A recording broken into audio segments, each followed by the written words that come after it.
கிறிஸ்துவுக்குள் மிகவும் பிரியமான என் அன்பு தேவனுடைய பிள்ளைகளே, கர்த்தராகிய இயேசு கிறிஸ்துவின் ஈடு இணையற்ற நாமத்தில் உங்களை அன்போடு கூட வாழ்த்துகிறேன்.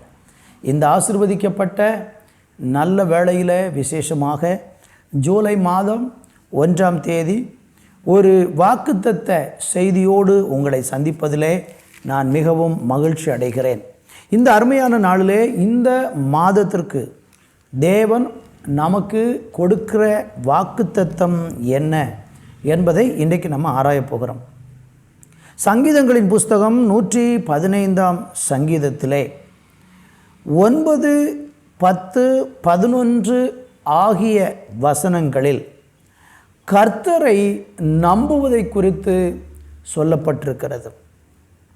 கர்த்தரை நம்புகிற ஒரு வாழ்க்கை அல்லது கர்த்தரை எந்தெந்த சூழ்நிலைகளிலெல்லாம் நாம் நம்ப வேண்டும், யார் யார் கர்த்தரை நம்ப வேண்டும் என்கிறதை குறித்து சொல்லப்படக்கூடிய ஒரு அருமையான வார்த்தை. முதலாவது நாம் 9வது வசனத்தை படிக்கிறேன். இஸ்ரவேலே கர்த்தரை நம்பு.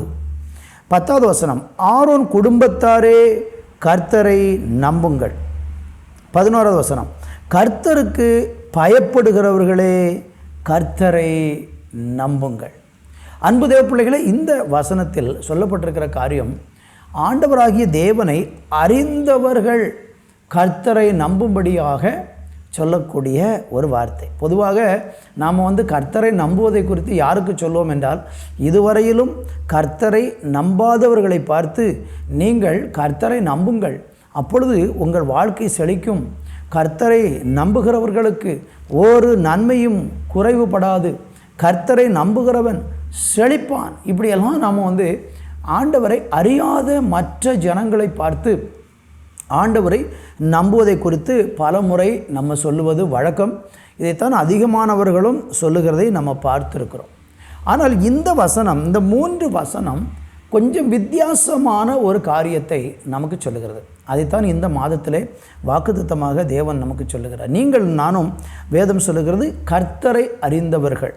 இந்த வசனத்தை கேட்கிற ஒருவேளை நீங்கள் கர்த்தரை அறிந்தவர்களாய் இருந்தால், இன்றைக்கு உங்களை பார்த்து மறுபடியும் கர்த்தர் ஒரு விஷயம் சொல்லுகிறார், நீங்கள் கர்த்தரை நம்புங்கள்.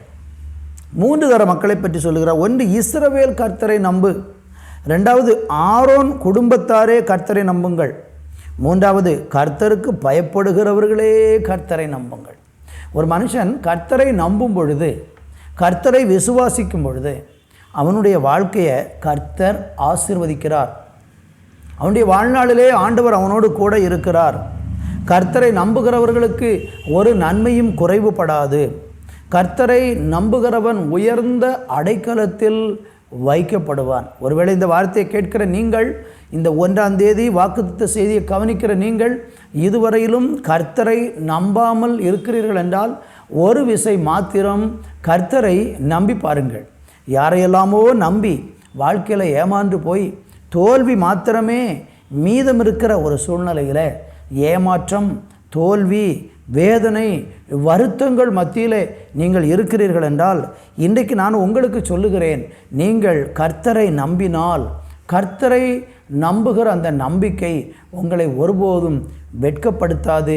அந்த நம்பிக்கையினாலே நீங்கள் கர்த்தராலே ஆசீர்வதிக்கப்படுவீர்கள்.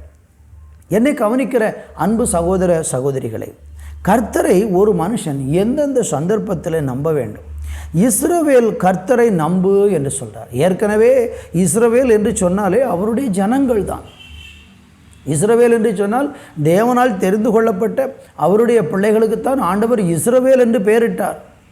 அப்போது இஸ்ரவேல் ஏற்கனவே தேவனை நம்பி தேவனுடைய பிள்ளையாக இருக்கும்போது ஏன் மறுபடியும் கர்த்தரை நம்ப வேண்டும்? அதைத்தான் இன்றைக்கு நம்ம பார்க்க போகிறோம். அடுத்து என்ன? ஆரோன் குடும்பத்தாரே கர்த்தரை நம்புங்கள். ஆரோன் யாரு? இஸ்ரவேல் ஜனங்களை கர்த்தருடைய வழியில் போதித்து நடத்தக்கூடிய ஆரோனுடைய குடும்பம். தேவனுடைய ஆலயத்தில் ஊழியம் செய்யக்கூடிய அந்த ஆரோனுடைய குடும்பம் பாருங்க, அவங்களும் ஏற்கனவே கர்த்தரை நம்பி கர்த்தருக்கு ஊழியமே செய்கிறவங்களா இருக்கிறாங்க. இப்போ அவங்களையும் பார்த்து கர்த்தர் சொல்கிறாரு, வேதவசனம் சொல்லுகிறது, ஆரோன் குடும்பத்தாரே நீங்கள் கர்த்தரை நம்புங்கள். அடுத்து மூன்றாவது, கர்த்தருக்கு பயப்படுகிறவர்களே கர்த்தரை நம்புங்கள். பாருங்கள், கர்த்தருக்கு பயப்படக்கூடியவங்களும் கர்த்தரை நம்பணும்னு சொல்கிறார். இது என்ன அர்த்தம் என்று பார்த்தீங்கன்னா, நம்ம ஆண்டவரால் தெரிந்து கொள்ளப்பட்ட அவருடைய ஜனங்கள் ஆன பிறகும் நம்முடைய வாழ்க்கையில் நம்புவதற்கு ஏதுவில்லாத சில சூழ்நிலைகள் நம்முடைய வாழ்க்கையில் வரும். அந்த சந்தர்ப்பங்களில் நாம் கர்த்தரை நம்ப வேண்டும். நீங்கள் ரட்சிக்கப்பட்டிருக்கலாம், தேவனுடைய பிள்ளையாக இருக்கலாம், நீங்கள் சபைக்கு போகிறவர்களாக இருக்கலாம், மனம் திரும்பி பாவ மன்னிப்புக்காக ஆண்டவராகி இயேசு கிறிஸ்துவின் இரத்தத்தினாலே நீங்கள் கழுகப்பட்டவர்களாக இருக்கலாம்.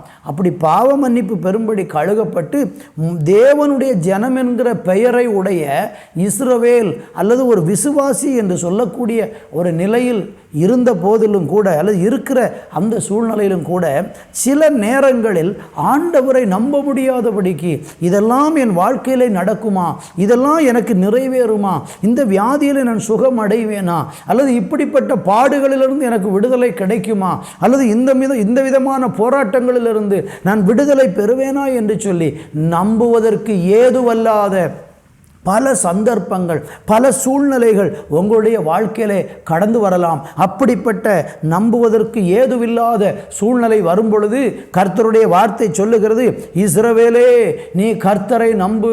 உனக்கு நம்புவதற்கு ஏதுவில்லாத சூழ்நிலையில் இருந்த போதிலும் கூட நீ கர்த்தரை நம்பு. அவரே அவர்களுக்கு துணையும் அவர்களுக்கு கேடகமாயிருக்கிறார் என்று வேதம் நமக்கு சொல்லுகிறது.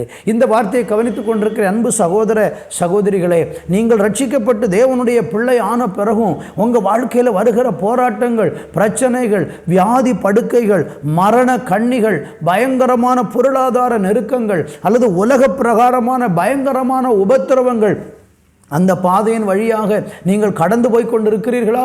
இன்றைக்கு நம்பிக்கைக்கே வழி இல்லை, இனி எனக்கு அடுத்து என்ன செய்வதென்று தெரியவில்லை என்று மிகவும் சோர்ந்து போய் இருந்து கொண்டிருக்கிறீர்களா? இன்றைக்கு உங்களை பார்த்து கர்த்தர் சொல்லுகிறார், இஸ்ரவேலே நீ கர்த்தரை நம்பு என்று ஆண்டவர் உங்களை பார்த்து சொல்லுகிறார். இந்த மாதத்தில் நீங்கள் நம்பி பாருங்கள். உங்கள் வாழ்க்கையில் எதுவுமே நம்புவதற்கு ஏதுவில்லாத சூழ்நிலை இருக்கிறது என்றால் அந்த சூழ்நிலையில் நீங்கள் கர்த்தரை நம்பி பாருங்கள். ரோமருக்கு எழுதின நிருபத்தில் 4 அதிகாரம் 18 அப்புறம் 21 ஆகிய 2 வசனங்களை நான் வாசித்து, ஒரு மனிதன் எப்படி நம்புவதற்கு ஏதுவில்லாத சூழ்நிலையில் கர்த்தரை நம்பினான் என்பதை குறித்து சொல்லி நான் உங்களுக்காக ஜெபிக்க விரும்புகிறேன். 18வது வசனம் சொல்லுகிறது, உன் சந்ததி இவ்வளவா இருக்கும் என்று சொல்லப்பட்டபடியே தான் அநேக ஜாதிகளுக்கு தகப்பனாவதை நம்புவதற்கு ஏதுவில்லாதிருந்தும் அதை நம்பிக்கையோடு விசுவாசித்தான். பார்த்தீங்களா, இங்கே தான் இஸ்ரவேலாகிய நானும் நீங்களும் கர்த்தரை நம்புவதின் முக்கியத்துவம் சொல்லப்பட்டிருக்கிறது. நமக்கு நன்றாக தெரியும், இது ஆபிரகாமனுடைய வாழ்க்கை. ஆபிரகாமை குறித்து வேதம் என்ன சொல்லுகிறது? அவன் விசுவாசிகளின் தகப்பன் அல்லது நம்பிக்கைக்கு தகப்பன் என்று சொல்லப்பட்டிருக்கிறது. அவன் விசுவாசத்திலே வல்லவனாக இருந்த ஒரு மனுஷன். விசுவாசத்திற்கு அடையாளமாக சொல்லப்படக்கூடிய ஒரு மனுஷன் ஆபிரகாம். இந்த முழு இஸ்ரவேலுக்கும் தகப்பனே அவர்தான். அந்த ஆபிரகாமனுடைய வாழ்க்கையில் ஒரு நாள் கர்த்தர் அவனிடத்தில் பேசுகிறார். உன் சந்ததி இவ்வளவா இருக்கும் என்று சொல்கிறார். என்ன எவ்வளவா இருக்கும்? கடற்கரையின் மணல் அத்தனையாக, வானத்தின் நட்சத்திரங்கள் அத்தனையாக உன்னுடைய சந்ததி ஆசீர்வாதமாக இருக்கும் என்று சொல்லி கர்த்தர் இந்த ஆபிரகாமுக்கு ஒரு அழகான வாக்குத்தத்தம் கொடுக்கிறாரு. அந்த வாக்குத்தத்தத்தை ஆபிரகாமுக்கு தேவன் கொடுக்கும்போது ஆபிரகாமின் சூழ்நிலை என்ன என்று உங்களுக்கு நன்றாக தெரியும். அவனுக்கு அங்கே குழந்தை பாக்கியம் இல்லை. அவனுடைய சரீரம், அடுத்த வசனத்தில் சொல்லப்படுகிறது, அவன் விசுவாசத்தில் பலவீனமாய் இருக்கவில்லை. அவன் ஏறக்குறைய 100 வயதுள்ளவனாய் இருக்கும்போது தன் சரீரம் செத்து போனதையும் சாராளுடைய கர்ப்பம் செத்து போனதையும் எண்ணாதிருந்தான். நன்காக நீங்கள் கவனிக்க வேண்டும். ஆபிரகாமுக்கு நம்புவதற்கு வழி இல்லை, நம்புவதற்கு ஏதுவில்லை. காரணம், தேவன் சொல்லுகிறார், உன் சந்ததி வானத்தின் நட்சத்திரங்களைப் போல, ஆமென், கடற்கரையின் மணலைப் போல நான் பெருக பண்ணுவேன். உன்னை உன் சந்ததிக்கு இந்த தேசத்தை கொடுப்பேன் என்றெல்லாம் கர்த்தர் நிறைய வாக்குத்தத்தங்களை அவனுக்கு கொடுத்திருக்கிறார். ஆனால் அந்த ஆபிரகாமுக்கு கர்த்தரை நம்புவதற்கு ஏதுவில்லாத விதத்தில் அவனுடைய சரீரமும் அவனுடைய மனைவியாகிய சாராளுடைய கர்ப்பமும் செத்து போனது. காரணம் என்ன அர்த்தம் அதற்கு? அவர்களுக்கு குழந்தை பாக்கியமே கிடைப்பதற்கு வாய்ப்பே இல்லை. 2 பேருக்கும் குழந்தையை பெற்றெடுக்கக்கூடிய சரீர சூழ்நிலை இல்லாத நேரத்தில் வேதம் சொல்லுகிறது, நம்புவதற்கு ஏதுவில்லாமல் இருந்தும் நம்பிக்கையோடு விசுவாசித்தான். என்னை கவனிக்கிற அன்பு சகோதர சகோதரிகளே, மருத்துவர் உங்களை பார்த்து சொல்லியிருக்கலாம், உங்கள் வியாதி சுகமடையாது என்று. உங்கள் குடும்பத்தின் சூழ்நிலைகளை நீங்கள் பார்த்தா உங்களுக்கு முன்னேறுவதற்கு வாய்ப்பு இல்லை. இன்றைக்கி நீங்கள் பிடிக்கப்பட்டிருக்கிற கடனிலிருந்து விடுதலை பெறுவதற்கு வழியே உங்களுக்கு தெரியவில்லை. இப்படிப்பட்ட நம்பிக்கையற்ற ஒரு சூழ்நிலையில் இருக்கிறீர்கள் என்றால் வேதம் சொல்லுகிறது, நம்புவதற்கு ஏதுவில்லாத சூழ்நிலையில் நீங்கள் நம்பிக்கையோடு விசுவாசித்தால் கர்த்தர் உங்கள் வாழ்க்கையில் இன்றைக்கு அற்புதம் செய்ய அவர் வல்லவராக இருக்கிறார். கடந்த நாளிலே ஒரு ஜெப கூடுகைக்கு கடந்து சென்றிருந்த போது ஒரு அருமையான தாயார், அங்கே வயதான ஒரு தாயார் ஜெபத்திற்கு வந்திருந்தார்கள். கூட்டமெல்லாம் முடிந்த உடனே திடீரென்று அவர்கள் அழுகையோடு ஒரு ஜெப குறிப்பை சொன்னார்கள். என்னுடைய மகளுக்காக ஜெபித்து கொள்ளுங்கள். அவளுக்கு 2 பிள்ளைகள் இருக்கிறார்கள். அவர் நல்ல ஒரு வேலை பார்த்து வருமானம் சம்பாதித்து கொண்டிருந்தார். திடீரென்று அவருக்கு ஏற்பட்ட ஒரு விபத்திலே அவர் மரித்து போய்விட்டார். என் மகள் விதவையாகிவிட்டாள். பல லட்சங்கள் கடன் வாங்கி லோன் எடுத்து வீட்டை கட்டிவிட்டோம். அவருடைய வருமானத்தை கொண்டு அந்த லோனை அடைத்து கொண்டிருந்தோம். 2 பிள்ளைகளும் படித்து கொண்டிருக்கிறார்கள். வருமானத்திற்கு வழியே இல்லை. எப்படி அந்த லோனை கட்டுவது என்று தெரியவில்லை. எங்களுக்காக ஜெபியுங்கள் என்று கண்ணீரோடு கேட்டார்கள். இதுபோல நம்புவதற்கு ஏதுவில்லை, இனி வருவதற்கு வாய்ப்பில்லை. அவங்களுடைய தொழில் நஷ்டப்பட்டு போயிடுச்சு, அவங்க கணவர் மரிச்சு போயிட்டாரு, இனி அடுத்து இந்த லோனை எப்படி அடைப்பது? நம்புவதற்கு ஏதுவில்லை. ஆனால் நான் சொல்லுகிறேன், வசனம் சொல்லுகிறது, நம்புவதற்கு ஏதுவில்லாத சூழ்நிலையில் நீங்கள் நம்பினால் கர்த்தர் உங்களுக்கு துணையும் அவர் உங்களுக்கு கேடகமாயிருக்கிறார். அதனால தான் வேதம் சொல்லுகிறது, இஸ்ரவேலே கர்த்தரை நம்பு. உனக்கு நம்புவதற்கு ஏதுவில்லாத ஒரு சூழ்நிலையில் நீங்கள் இன்றைக்கு இருந்து கொண்டு இருக்கிறீங்கன்னா, நான் உங்களுக்கு சொல்லுகிறேன், இந்த ஜூலை மாதத்தில் நீங்கள் நம்புவதற்கு ஏதுவில்லாத சூழ்நிலையிலும் கர்த்தரை நம்புங்கள். என் தேவனால் முடியும், என் தேவனால் நடக்கும் என்று நம்புங்கள். சூழ்நிலையை பார்த்து நீங்கள் தேவனை சந்தேகப்பட வேண்டாம். காரணம், எல்லா சூழ்நிலைக்கும் அப்பாற்பட்டவர் நம்முடைய ஆண்டவராகிய தேவன். கர்த்தருக்கு மகிமை உண்டாவதாக. ஆபிரகாம் அப்படியாக தேவனை நம்பின போது ஆண்டவர் என்ன செய்தார்? அப்படிப்பட்ட ஒரு நம்பிக்கையின் சூழ்நிலையில் ஆபிரகாமை தேவன் மறுபடியும் சந்தித்தார். சாராளை தேவன் கடாட்சித்தார். தேவன் தம்முடைய கிருபையினாலே சாராளுக்கு கற்ப பிறப்பை கொடுத்து அவளை ஆசீர்வதித்தார். ஆபிரகாம் என்ன நம்பினாரோ, நம்புவதற்கு ஏதுவில்லாத சூழ்நிலையில் கர்த்தரை நம்பின அந்த ஆபிரகாமுக்கு தேவன் ஒரு மகிமையான புத்திர பாக்கியத்தை கொடுத்து கனப்படுத்தியது போல, இந்த செய்தியை இந்த 1ஆம் தேதி கேட்டுக்கொண்டிருக்கிற அன்பு சகோதரி, அன்பு சகோதரனை, அன்பு தகப்பனாரே, தாயே, உங்கள் வாழ்க்கையில் நம்புவதற்கே ஏதுவில்லையா? கவலைப்பட வேண்டாம், அங்குமிங்கு ஓட வேண்டாம். கர்த்தரை நம்பி இன்னும் காத்திருங்கள். என் தேவன் செய்ய வல்லவராயிருக்கிறார். பிசாசு எப்பொழுதுமே நம்முடைய சூழ்நிலைகளை பயன்படுத்தி நம்மளோட பேசுவான். நீ நம்பிக்கையாக இருந்து என்ன பிரயோஜனம்? உன் நம்பிக்கையினால உனக்கு ஒரு பலனும் இல்லை. இந்த நம்பிக்கையில் நீ நிலைநிற்க முடியாது. நிச்சயமாக நீ தோல்வி அடைவாய் என்று சொல்லி பிசாசு நம்முடைய நம்பிக்கையைத்தான் முதலாவது கெடுக்க பார்ப்பான். ஆனால் நீங்கள் அவன் உங்கள் காதில் வந்து என்ன தான் பேசினாலும் சொல்லுங்கள், இல்லை, நான் கர்த்தரை நம்புவேன். இப்படியாக நீங்கள் கர்த்தரை நான் நம்புவேன் என்று சொல்லுவீர்கள் என்றால் அந்த நம்பிக்கை உங்களை ஒருபோதும் வெட்கப்படுத்தாது. ரெண்டாவது நம்ம பார்க்கும்போது ஊழியக்காரரை பற்றி சொல்லப்பட்டிருக்கிறது. ஆரோன் குடும்பத்தாரே கர்த்தரை நம்புங்கள். கர்த்தருடைய ஊழியத்தை செய்து கொண்டிருக்கிற சமயங்களில் சில நேரங்களில் ஊழிய பாதையிலே எப்படி நாம் இந்த ஊழியத்தை நிறைவேற்றப் போகிறேன், இத்தனை ஆண்டுகளாக ஊழியம் செய்து கொண்டிருக்கிறேன், என்னால் முடிந்த அளவுக்கு நான் ஊழியத்தை பிரயாசப்படுகிறேன், ஆனால் ஆத்துமாக்கள் இல்லை, சபை வளரவில்லை, ஆலயத்தை கட்ட முடியவில்லை, பொருளாதாரத்தில் மிகவும் பின்தங்கி போயிருக்கிறேன், எத்தனையோ ஊழியத்தில் வாக்குத்தத்தங்களை தேவன் கொடுத்திருக்கிறார், தேவன் அதை செய்வேன் இதை செய்வேன் என்று ஏராளம் ஊழியத்துக்குரிய வாக்குத்தத்தங்களை எனக்கு கொடுத்திருக்கிறார், ஆனால் அந்த வாக்குத்தத்தங்கள் எதுவுமே என் வாழ்க்கையில் இன்னும் நிறைவேறவில்லை.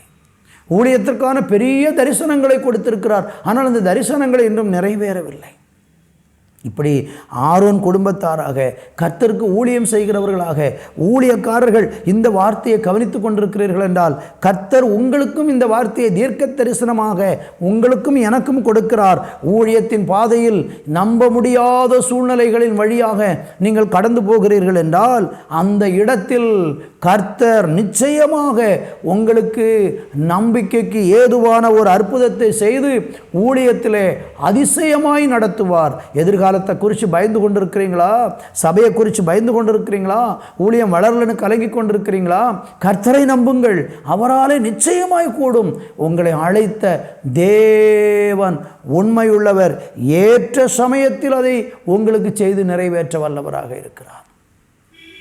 இன்றைக்கி கர்த்தர் உங்கள் வாழ்க்கையிலே உங்கள் ஊழியத்திலே அதை செய்து நிறைவேற்றுவார். சபையை கட்ட உதவி செய்வார், ஆலயத்தை கட்ட உதவி செய்வார், ஆத்துமாக்களை தருவார், வாக்குத்தத்தங்களை நிறைவேற்றுவார், என்னென்ன தரிசனங்களை கர்த்தர் ஊழியத்தில் கொடுத்திருக்கிறாரோ அதை நிறைவேற்றுவார். சில வருடங்களுக்கு முன்பதாக எங்கள் ஊழியத்திற்கு கர்த்தர் சில தரிசனங்களை கொடுத்தார். மிக முக்கியமாக கர்த்தருடைய ஊழியத்தை செய்து கொண்டிருக்கும் பொழுது ஆண்டவர் ஊழியத்தின் பாதையில் எப்படியெல்லாம் நன்மைகளை தருவேன், எந்தெந்த விதத்திலெல்லாம் ஊழியங்களை தருவேன் என்று 3 தரிசனங்களை எங்களுக்கு கொடுத்தார். ஒன்று, சபைகளை நிறுவும்படியான ஒரு தரிசனம். பல இடங்களில் சபைகள் நிறுவப்படும், கிளை ஊழியங்கள் தொடங்கப்படும் என்று கர்த்தர் பேசினார். கர்த்தருடைய சமூகத்தில் அதை நம்பிக்கையோடு ஜெபித்து கொண்டிருந்தோம். அப்பொழுது எங்களுடைய ஊழியம் மிகவும் ஒரு குறைந்த நிலையில் அந்த ஊழியம் நடந்து கொண்டிருந்தது. சிறிய ஒரு ஊழியமாக நடந்து கொண்டிருந்தது. அதற்காக தேவ சமூகத்தில் ஜெபித்தோம். ரெண்டாவது பார்ப்பீர்கள் என்றால் மீடியா ஊழியத்தை தருவேன் என்று ஆண்டவர் வாக்கு பண்ணினார். அன்றைக்கு பார்த்தீங்கன்னா எங்கள் கையில் ஒன்றும் இல்லை. எப்படி ஒரு மீடியா ஊழியத்தை ஆண்டவர் கொடுக்க போகிறாரு? நம்மளை கொண்டு இதெல்லாம் செய்ய முடியுமா என்றே தெரியவில்லை. ஒரு நாள் தற்செயலாக அந்த வார்த்தை ஆண்டவர் மீடியா மூலமாக ஊழியத்தை தருவேன் என்று சொன்னபோது விசுவாசத்தோடு கூட நான் என்ன செய்தேன் என்றால், எனக்கு தெரிந்த ஒரு அருமையான வாலிப பெண் அவள் அப்பொழுதுதான் கல்லூரி படிப்பை முடித்துவிட்டு சாஃப்ட்வேர் என்ஜினியரிங் முடித்துவிட்டு அவள் வந்த ஒரு சமயம். அவளை பார்த்து நான் சொன்னேன், ஆண்டவர் நமக்கு இப்படி ஒரு மீடியா ஊழியத்தை கொடுத்துருக்கிறாருமா, அதை கர்த்தர் நிறைவேற்ற போகிறார். அதனால் இந்த மீடியா ஊழியத்திற்கு செய்தி கொடுக்கும்படியாக ஒரு தலைப்பு சரி பண்ணி அந்த வீடியோவினுடைய முதல் துவக்கத்தில் போடுவதற்கு ஒரு வீடியோவை நீ ரெடி பண்ணி தரணும்னு சொல்லி விசுவாசத்தோடு சொன்னபோது அந்த தங்கச்சி ஒரு அருமையான வீடியோவை தயார் பண்ணி கொடுத்தாள். அந்த சீடியை வாங்கி வைத்துக்கொண்டு சில வருஷங்களாக ஜெபம் பண்ணி கொண்டே இருந்தேன். ஆண்டவரே சொல்லியிருக்கீங்களே, இதை செய்வீங்களே அப்படி சொல்லி நம்பிக்கையோடு ஜெபம் பண்ணி. அன்றைக்கி எங்கள் கையில் ஒன்றும் கிடையாது. ஒரு வீடியோ எடுப்பதற்கு ஒரு சின்ன கேமரா கூட, ஒரு மொபைல் கூட கிடையாது. அன்றைக்கு தேவ சமூகத்திலே தொடர்ந்து ஜெபித்து கொண்டே இருந்தோம். 2015ஆவது ஆண்டு வந்தபோது கர்த்தர் வாசல்களை திறக்க ஆரம்பித்தார். அற்புதமான சில காரியங்களை செய்ய ஆரம்பித்தார். தேவன் ஒரு அருமையான மீடியா ஊழியத்தை செய்வதற்கான ஒவ்வொரு பொருட்களையும் கொடுக்க ஆரம்பித்தார். சில லட்சம் பணத்தை செலவழித்து ஒரு நல்ல கேமரா வாங்க உதவி செய்தார். கம்ப்யூட்டர் சிஸ்டங்களை கொடுத்தார். மாத்திரமல்ல, தொடர்ந்து தினமும் இந்த செய்திகள் இன்றைக்கு கொடுக்கப்படுகிறதே. நன்மையும் கிருபையும் நாள்தோறும் செய்தி தினமும் கொடுக்கப்படுகிறதே. நேரலையில் இன்றைக்கு எழுப்புதலுக்கான சிறப்பு ஆராதனை நடத்தப்படுகிறதே. இன்னும் மீடியாவில் தொலைக்காட்சியிலே ஜீவன் தரும் நல்மருந்து என்கிற நிகழ்ச்சி ஒளிபரப்பப்படுகிறதே. இதற்கெல்லாம் ஒரு இடத்துக்காக ஜெபித்த போது ஒரு பணம் கூட எங்களுக்கு செலவில்லாமல் இலவசமான ஒரு இடத்தை ஆண்டவர் ஸ்டுடியோவுக்கு என்று சொல்லி கர்த்தர் கொடுத்தார். இப்பொழுது நான் உங்களோடு கூட பேசிக்கொண்டிருப்பது கர்த்தர் எங்களுக்கு கொடுத்திருக்கிற அந்த ஆசீர்வாதமான அந்த அந்த இடத்துல இருந்து கொண்டு தான் நான் உங்களோடு பேசிக்கொண்டிருக்கிறேன். சில வருஷங்களுக்கு முன்பாக தரிசனங்களை கொடுத்தவர். காரணம், கர்த்தரை நம்பினோம், அவர் செய்வார், அவர் விசுவாசத்தோடு நிறைவேற்றுவார் என்று ஜெபித்து கொண்டிருந்தோம். கர்த்தர் அதை செய்தார். ஊழியங்கள் பெருகின போது தூர இடங்களுக்கு போய் ஊழியத்தை செய்வதற்கு சொந்தமாக ஒரு வாகனம் வேண்டும். ஒவ்வொரு நாளும் விசுவாசிகள் பல இடங்களிலிருந்து அழைத்து வருவதற்கு ஆட்டோ ரிக்ஷாவில் பணம் கொடுத்து இப்படித்தான் ஆட்கள் வந்து கொண்டிருந்தார்கள். கொஞ்ச காலம் கழித்த போது ஜெபிக்க ஆரம்பித்தோம், எங்களுக்கு சொந்தமாய் ஒரு வாகனத்தை நீர் கொடுக்க வேண்டும். கர்த்தருடைய சமூகத்திலே ஜெபித்த போது ஆண்டவர் அழகாக ஒரு நல்ல வாகனத்தை ஊழியத்திற்காக கொடுத்தார். ஏராளம் சொல்லி கொண்டு போகலாம். ஆத்துமாக்களை கொடுத்தார். அதற்கு அடுத்தாற்போல பார்த்திங்கன்னா, தேசத்தின் எழுப்புதலுக்காக ஜெபிக்க வேண்டும் என்று சொல்லி ஒரு ஜெப தோட்டத்தை நிறுவ வேண்டும் என்று கர்த்தர் திட்டங்களை கொடுத்தார். அதற்காக ஜெபித்து கொண்டே இருந்தோம். ஆண்டவருடைய கிருபையினாலே எப்பொழுதும் தினமும் தேசத்தின் எழுப்புதலுக்காக ஜெபிக்கும்படியான ஒரு ஜெப தோட்டத்தை கட்டுவதற்கு கர்த்தர் உதவி செய்தார். என்னை கவனிக்கிற அன்பு தேவனுடைய பிள்ளைகளே, இதெல்லாம் எதன் அடிப்படையில் நடந்தது? ஒன்றும் நம்புவதற்கே ஏதுவில்லாத சமயங்களில் கர்த்தர் பேசினார். ஆனால் இன்றைக்கோ கர்த்தர் அதை எல்லாவற்றையும் ஊழியத்திலே நிறைவேற்றியிருக்கிறார். இந்த வார்த்தையை கவனித்து கொண்டிருக்கிற ஊழியக்காரர்களே, நீங்கள் கர்த்தரை நம்பி பாருங்கள். இன்னும் பெரிய திட்டங்களை கொடுத்திருக்கிறார், பெரிய தரிசனங்களை கொடுத்திருக்கிறார். அதையெல்லாம் வருங்காலங்களில் தேவன் நிறைவேற்றுவார் என்று நிச்சயமாய் தேவனை நம்பி நாங்கள் தொடர்ந்து முன்னேறி கொண்டிருக்கிறோம். கர்த்தருக்கு மகிமை உண்டாகட்டும். ஆண்டவர் சொல்லுகிறார், ஆரோன் குடும்பத்தாரே கர்த்தரை நம்புங்கள். அடுத்து சொல்லப்பட்டிருக்கிறது, கர்த்தருக்கு பயப்படுகிறவர்களே கர்த்தரை நம்புங்கள். கர்த்தருக்கு பயப்படுகிற நீங்கள் யாராக இருந்தாலும் சில நேரம் உங்களுக்கு நம்பிக்கை குறைவதற்கு வாய்ப்பு உண்டு. கர்த்தருக்கு பயப்படுகிறேன், ஆனால் எனக்கு நம்பிக்கை இல்லை. ஆனால் அப்படிப்பட்ட ஒரு சூழ்நிலையில் நீங்கள் இருக்கிறீங்கன்னா, இன்றைக்கு நான் உங்களுக்கு தீர்க்க தரிசனமாக இந்த வார்த்தையை சொல்லுகிறேன். நீங்கள் கர்த்தரை நம்பி பாருங்கள், அவர் உங்களுக்கு உதவி செய்வார். சில நேரங்களில் நம்ம கர்த்தரை நம்பி அவரை பின்பற்றும் போது, அந்த தேவனுக்கு பயப்படுகிறவர்களாக இருக்கும்போது கர்த்தரை நம்ப முடியாதபடிக்கு சில பிரச்சனைகள் வரலாம். சில நேரம் நம்ம கர்த்தரை நம்புறதுக்கு பதிலாக மனுஷனை நம்புவதற்கான சூழ்நிலைகள் நம்முடைய வாழ்க்கையில் உண்டாகலாம். சங்கீதங்களின் புஸ்தகம் 118 8 9 நீங்கள் வாசித்து பார்த்தீங்கள் என்றால் 8 சொல்லப்பட்டிருக்கு, மனுஷனை நம்புவதை பார்க்கிலும் கர்த்தர் பேரில் பற்றுதலாக இருப்பது நலம், பிரபுக்களை நம்புவதை பார்க்கிலும் கர்த்தர் பேரில் பற்றுதலாக இருப்பதே நலம். அதனால் ஒன்று தெரிந்து கொள்ளுங்கள், உங்களை அழைத்திருக்கிறவர் கர்த்தர், அவரைத்தான் நீங்கள் நம்பணும். ஆனால் சில நேரம் நம்முடைய நம்பிக்கை மனுஷர்கள் மேலே போகிறது. அந்த மனுஷன் இந்த மனுஷன் அவங்க கொண்டு இல்லை. ஏசாயா 2ஆம் அதிகாரம் 22ஆம் வசனத்தில் படித்து பார்த்தீங்கன்னா, நாசியில் சுவாசமுள்ள மனுஷனை நம்பாதே, அவன் நம்பப்படுவதற்கு எம்மாத்திரம் அப்படின்னு சொல்கிறாரு. மனுஷனை நம்பி நம்ம ஏமாந்து போகக்கூடாது. என்னுடைய ஊழியத்தில், என்னுடைய தனிப்பட்ட வாழ்க்கையில் எத்தனையோ முறை மனுஷனை நம்பி ஏமாந்துருக்கிறேன். உங்களை என்னையும் அழைத்தவர் கர்த்தர். உங்களுக்கு துணையும் கேடவுமாய் இருக்கிறேன் என்று இஸ்ரவேல் குடும்பத்துக்கும் ஆரோன் குடும்பத்திற்கும் கர்த்தருக்கு பயப்படுகிறவர்களுக்கும் கர்த்தர் சொல்கிறாரு. நீங்கள் செய்ய வேண்டிய ஒன்று தான், கர்த்தரை மாத்திரம் நம்பியிருங்க. மனிதர்கள் ஏமாற்றுவாங்க, தருவேன்னு சொல்லுவாங்க, நிறைவேற்றுவேன்னு சொல்லுவாங்க, வாக்குறுதி அப்படி கொடுப்பாங்க, ஆனால் அவர்களால் அதை செய்ய முடியாமல் போய்விடும். இன்றைக்கு கர்த்தரை நீங்கள் நம்பி பாருங்கள். இன்றைக்கி நம்பிக்கையெல்லாம் இழந்து போய் அவ்வளோதான், இதுக்கு மேலே என்ன நம்புறது, வாய்ப்பே இல்லை அப்படி சொல்லி எல்லாவற்றையும் இழந்து முடங்கி போய் கர்த்தரை நம்புவதை விட்டுட்டு இன்றைக்கி ஒரு பின்மாற்ற நிலையில் சகோதரனே சகோதரியே நீங்கள் இருந்து கொண்டு இருக்கிறீங்கன்னா, நான் உங்களுக்கு சொல்ல விரும்புகிறேன், நீங்கள் இன்றைக்கி கர்த்தரை நம்பினால் மறுபடியும் உங்கள் வாக்குத்தத்தம், உங்களுக்கு கொடுத்த தீர்க்க தரிசன வார்த்தைகள், தேவன் உங்களுக்கு சொல்லியிருக்கிற வார்த்தையை கட்டாயம் அவர் நிறைவேற்றுவார். நம்பிக்கையில் தளர்ந்து போகாமல் இந்த மாதம் கர்த்தரை நான் நம்புவேன் என்று சொல்லுங்கள். வேதத்தில் பார்க்கிறோம், நான் பயப்படுகிற நாளில் கர்த்தரை நம்புவேன். சில நேரம் கடந்து போகிற பாதை பயமாக இருக்கும். ஐயோ என்ன நடக்க போகுதோ பயமாக இருக்கும். அந்த நேரத்தில் கர்த்தரை நம்புங்க.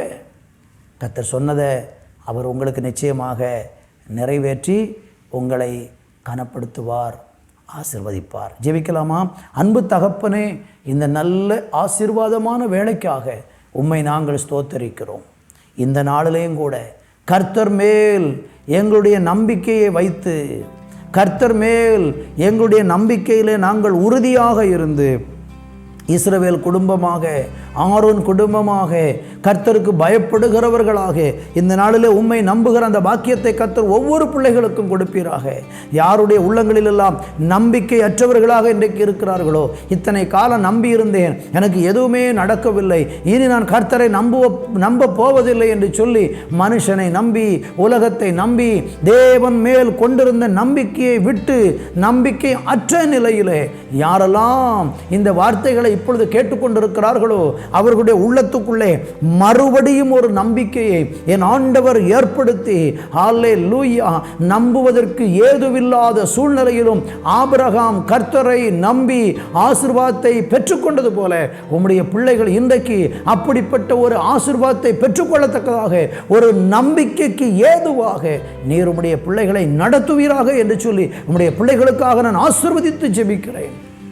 நம்பிக்கையில் சோர்ந்து போகாதபடிக்கு, நம்பிக்கையில் தளர்ந்து போகாதபடிக்கு, நம்பிக்கையில் உறுதியாக நின்று கர்த்தருடைய வாக்குத்தத்த நன்மைகளை சுதந்தரிக்கும்படியான பாக்கியத்தை கர்த்தராகிய தேவன் உடைய பிள்ளைகளுக்கு கொடுத்து கனப்படுத்த வேண்டும் என்று சொல்லி ஜெபிக்கிறேன். கர்த்தர் அப்படி செய்ய போகிற நல்ல கிருபைகளுக்காக நன்றி. துதி கன மகிமையெல்லாம் நமக்கு செலுத்துகிறோம். இந்த மாதம் முழுவதும் இந்த வார்த்தையின் மூலம் தேவன் உம்முடைய பிள்ளைகளை ஆசீர்வதித்து மேன்மைப்படுத்தும். இயேசு கிறிஸ்துவின் நாமத்தில் ஜெபிக்கிறோம் எங்கள் நல்ல பிதாவே. ஆமேன், ஆமேன். அன்பு தேவ பிள்ளைகளே, இந்த மாதம் ஒரு நம்பிக்கையின் மாதமாக நீங்கள் தேவனை நம்பி அநேக நன்மைகளை பெற்றுக்கொள்ளுகிற ஒரு மாதமாக உங்களுக்கு இருப்பதாக என்று சொல்லி உங்களை நான் வாழ்த்துகிறேன். கர்த்தர் உங்களை ஆசீர்வதிப்பாராக. ஆமேன், ஆமேன்.